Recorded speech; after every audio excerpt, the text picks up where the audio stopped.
വിജയേട്ടാ നമസ്കാരം. നമസ്കാരം. വിജയേട്ടാ, ഇറാനുമായിട്ടുള്ള അമേരിക്കയുടെ സംഘർഷം വീണ്ടും കടുക്കുകയാണ് എന്നാണ് നമുക്ക് മനസ്സിലാകുന്നത്. ഇത് നമ്മൾ പറയാനായിട്ടുള്ള കാരണം ഗൾഫ് രാജ്യങ്ങളിൽ നിന്ന് വരുന്ന റിപ്പോർട്ടുകളാണ്. ബഹ്റൈനിൽ ആൾക്കാരോട് ബങ്കറിലേക്ക് നീങ്ങാൻ പറഞ്ഞിട്ടുണ്ട് എന്നുള്ള റിപ്പോർട്ടുകൾ പുറത്തു വരുന്നു. ആ ബങ്കറിലേക്ക് നീങ്ങാൻ പറഞ്ഞിട്ടുണ്ട് എന്ന് പറഞ്ഞു കഴിഞ്ഞാൽ ചിലപ്പോൾ നമ്മുടെ മലയാളി പ്രേക്ഷകരോട് പറഞ്ഞു കാണില്ല. പല ഭാഗങ്ങളിലും ഇത് പറഞ്ഞിട്ടുണ്ട് എന്നുള്ളതാണ്. പല ഭാഗങ്ങളിലും സൈറനുകൾ മുഴങ്ങുന്നുണ്ട്. കുവൈറ്റിൽ വലിയ ആക്രമണം നടത്തിയിട്ടുണ്ട് ഇറാൻ. അമേരിക്കയുമായിട്ടുള്ള ചർച്ച സമ്പൂർണ്ണമായിട്ടുള്ള ഒരു പരാജയമാണെന്നാണ് അറിയാനായിട്ട് സാധിക്കുന്നത്. ട്രംപ് വീണ്ടും സജീവമായിട്ട് രംഗത്തിറങ്ങിയിട്ടുണ്ട്. അതിനിടയിൽ വീണ്ടും പാകിസ്ഥാൻ ഇറാനിലേക്ക് പോയിട്ടുണ്ട്. പാകിസ്ഥാന്റെ നമ്മുടെ അസീം മുനീർ ഇറാനിലേക്ക് പോയിട്ടുണ്ട് എന്നുള്ള റിപ്പോർട്ടുകൾ ഇപ്പോൾ പുറത്തു വരുന്നു. അതിനിടയിൽ ഞാൻ വായിച്ചൊരു റിപ്പോർട്ട്, അത് ബിജുചേട്ടനാണ് എനിക്ക് ഇട്ട് തന്നത്. അത് നമ്മുടെ ഇസ്രായേലുമായിട്ട് ബന്ധപ്പെട്ട ഒരു റിപ്പോർട്ടാണ്. പ്രത്യക്ഷത്തിൽ ഇറാനും അമേരിക്കയുമായിട്ടാണ് യുദ്ധം എന്നുള്ളത് നമുക്ക് തോന്നുമെങ്കിലും ഈ യുദ്ധം യഥാർത്ഥത്തിൽ ഈ ഇസ്രായേലും ഇറാനും തമ്മിലാണ് ഈ യുദ്ധം. കുറച്ചുകൂടെ പറയുകയാണെങ്കിൽ, മതപരമായിട്ട് നോക്കുകയാണെങ്കിൽ, ജൂത സമൂഹവും ഇറാനുമായിട്ടുള്ള മുസ്ലിം സമൂഹവുമായിട്ടുള്ള ഷിയ മുസ്ലിങ്ങളുമായിട്ടുള്ള യുദ്ധമാണ്. റിപ്പബ്ലിക് ഓഫ് ഇസ്ലാമും ജൂത രാഷ്ട്രവും തമ്മിലുള്ള യുദ്ധമാണ് എന്ന് നമുക്ക് പറയേണ്ടി വരും. അതിന് പ്രധാനപ്പെട്ട ഒരു കാരണം എന്ന് പറഞ്ഞാൽ ഈ അമേരിക്ക ഇതിനകത്ത് പെട്ട് നിൽക്കുകയാണ്. അപ്പൊ ഇസ്രായേലിനാണ് ഏറ്റവും വലിയ ആവശ്യം ഇറാനെ തകർക്കുക എന്നുള്ളത്. കാരണം ഇറാൻ ഒരു ആണവായുധം നിർമ്മിച്ചു കഴിഞ്ഞാൽ ഇസ്രായേലിന് അത് കനത്ത ഭീഷണിയാണ് എന്നുള്ള കാര്യത്തിൽ തർക്കമില്ല. അവർ ഇസ്ലാമിക് റിപ്പബ്ലിക് ആയതിനു ശേഷം ആണവ ശാസ്ത്രജ്ഞന്മാരെ അടക്കം കൊന്നൊടുക്കുകയാണ്.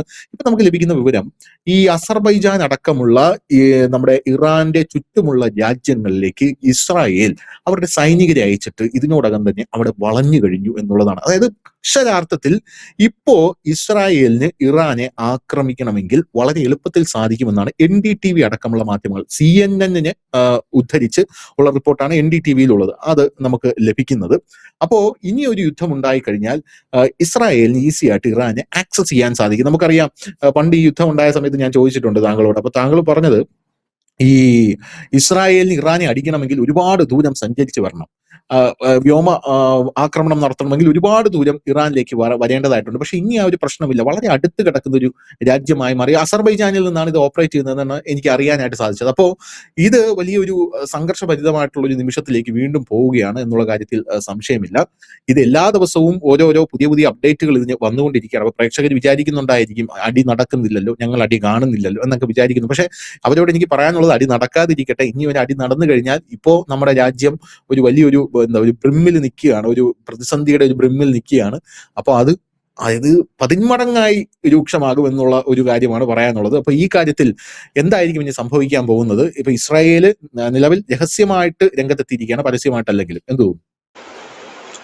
ഇത് ചില ഇന്റർനാഷണൽ മീഡിയാസ് ഇന്ന് കൊടുത്തിരിക്കുന്ന തലക്കെട്ട് തന്നെ വരുന്നത് വലിയ യുദ്ധമാണോ എന്നാണ്. വൻ യുദ്ധം ആണ് ഇനി അവർ പ്രതീക്ഷിക്കുന്നത്. അതിന് പ്രധാനപ്പെട്ട കാര്യം, ഇപ്പോൾ അമേരിക്ക മുമ്പോട്ട് വെച്ചിരിക്കുന്ന ഒരു കാര്യമുണ്ട്. അമേരിക്കയുടെ ഭാഗത്തു നിന്ന് വരുന്നൊരു പ്രസ്താവനയാണ്. അത് കൂടുതൽ സംഘർഷം കനക്കാനുള്ള സാധ്യതയാണ് കൂടുന്നത്. കാരണം ഇറാന്റെ 2400 കോടി രൂപയുടെ ആസ്തികൾ ലോകത്തെമ്പാടും തടഞ്ഞു വെക്കപ്പെട്ടിട്ടുണ്ട്, മരവിപ്പിച്ചിട്ടുണ്ട്. ആ ആസ്തികൾ കുറച്ചെങ്കിലും വിട്ടുതരണമെന്നാണ് ഇറാന്റെ ഒരു ഡിമാൻഡുകളിൽ, പ്രധാനപ്പെട്ട ഡിമാൻഡുകളിൽ ഒന്ന്. ഇന്ത്യയിലും ഉണ്ട് അവരുടെ കുറെ ആസ്തികൾ, എല്ലാ രാജ്യങ്ങളിലും ഉണ്ട്. അപ്പോൾ അതിൽ ഗൾഫ് കൺട്രീസിലുണ്ട്. ഖത്തറിലൊക്കെ $12 ബില്യൺ ആസ്തികളാണ് കിടക്കുന്നത്.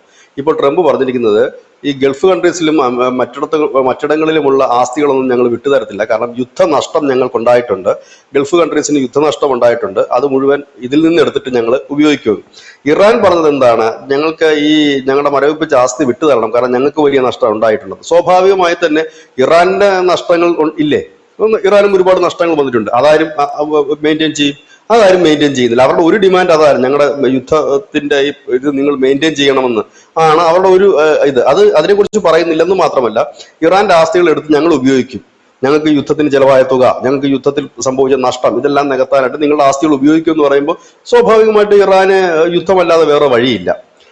കാരണം വേറൊരു ചാൻസ് അതിലില്ല എന്ന് അറുത്തു മുറിച്ചിട്ടുള്ള ഒരു പ്രസ്താവനയാണ് ഇപ്പോൾ പുറത്ത് വന്നിരിക്കുന്നത്, അമേരിക്കയുടെ ഭാഗത്ത് നിന്ന് വന്നിരിക്കുന്നത്. കാരണം ഇപ്പൊ ഗൾഫ് കൺട്രീസിലൊക്കെ ഉള്ള ഇറാന്റെ സ്വത്തുക്കൾ ആ രാജ്യങ്ങൾക്ക് സംഭവിച്ച നഷ്ടങ്ങളായിട്ട് കണക്കൂട്ടും, അത് ഞങ്ങൾ എടുക്കും, ആ നഷ്ടം നികത്താൻ എന്നാണ് പറഞ്ഞിരിക്കുന്നത്.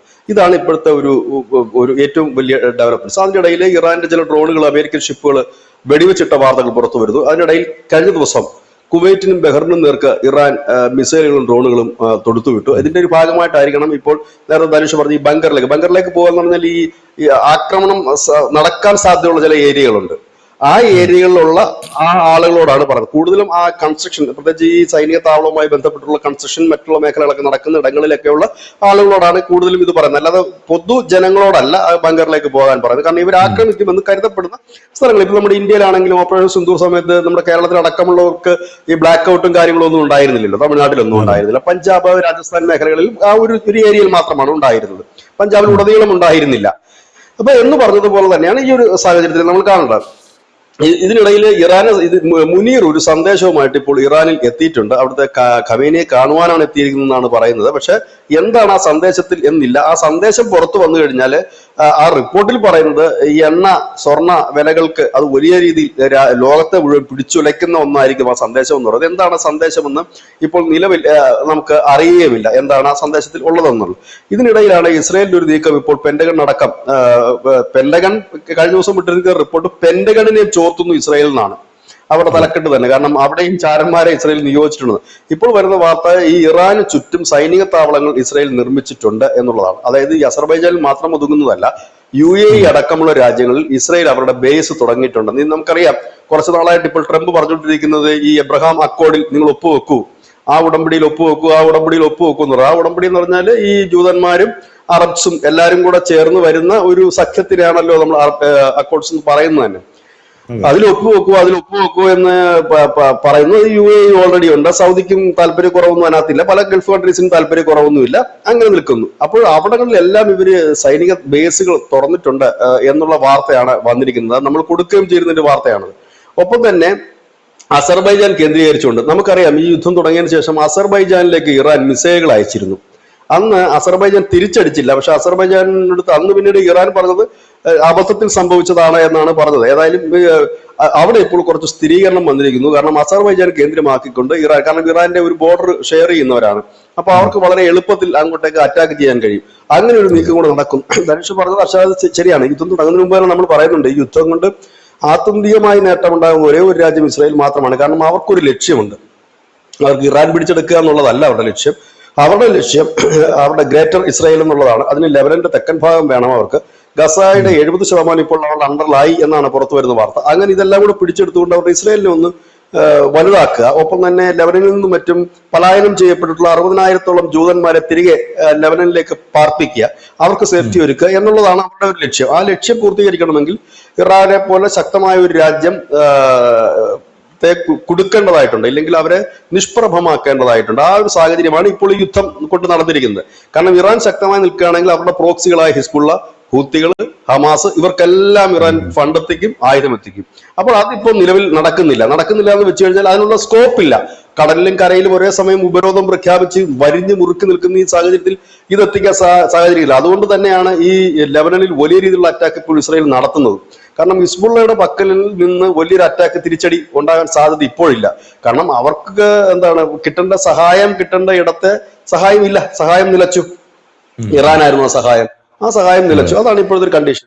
ഈ ഒരു കണ്ടീഷനിലേക്ക് ഇപ്പോൾ അതിനിടയിൽ ട്രംപ് പറഞ്ഞ മറ്റൊരു കാര്യം, ഇനി 60 ദിവസത്തേക്ക് ചർച്ചയേ ഇല്ലെന്നാണ് പറഞ്ഞിരിക്കുന്നത്.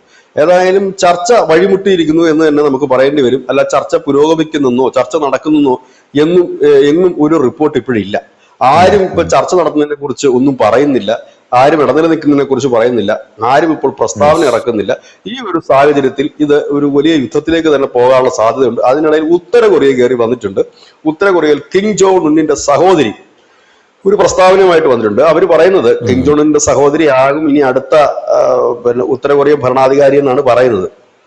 അപ്പോ മിക്കവാറും ഇപ്പൊ ഇച്ചിരി അവർ എന്തോ പ്രശ്നമുണ്ടെന്ന് തോന്നുന്നു. അവർ കുടുംബത്തിനകത്ത് എന്ത് പ്രശ്നങ്ങളുണ്ട്. അപ്പൊ ഈ കിം ജോണിന്റെ കൂടെ എപ്പോഴും ഈ സഹോദരി കാണും. നമ്മുടെ ഇമേജ് ഒക്കെ നോക്കി കഴിഞ്ഞാൽ, ഫോട്ടോസ് ഒക്കെ കിം ജോണിന്റെ കഴിഞ്ഞാല് ഈ പെങ്ങളെപ്പോഴും കൂടെ കാണും. പക്ഷെ ഇപ്പൊ പെങ്ങളെ കാണുന്നില്ല. പകരം ഇദ്ദേഹത്തിന് മകളെയാണ് കൊണ്ട് നടക്കുന്നത് ഇപ്പോഴെല്ലാം. കൊച്ചുകുട്ടിയാണ്. അപ്പൊ അതാകുമെന്ന് പറയുന്നത്. എന്തായാലും അത് അവരുടെ അഭ്യന്തര പ്രശ്നം. പക്ഷെ ഇപ്പൊ ഈ ഉത്തര കൊറിയയുടെ ഭരണാധികാരിയുടെ സഹോദരി അവർക്കും നല്ല പവറാണ്. അപ്പൊ അവര് പറഞ്ഞിരിക്കുന്നു, ഈ ഇറാന്റെ അടുത്ത് അമേരിക്ക കാണിക്കുന്നത് ശരിയായ നടപടിയല്ല എന്ന് പറഞ്ഞിരിക്കുന്നു. കാരണം മിനിഞ്ഞാന്ന് റഷ്യ അതേ ഡയലോഗ് തന്നെ പറഞ്ഞു. പുടിൻ പറഞ്ഞൊരു കാര്യമുണ്ട്. പുടിൻ പറഞ്ഞത്, ഒരു രാജ്യത്തെ ആണവ ഊർജം അതിനെ തടയിടാൻ വേറൊരു രാജ്യത്തിന് കഴിയില്ല. കാരണം അവർക്ക് ആണവ ഊർജം ഇപ്പോഴത്തെ കാലഘട്ടത്തിൽ അനിവാര്യമാണ് എല്ലാ രാജ്യത്തിനും.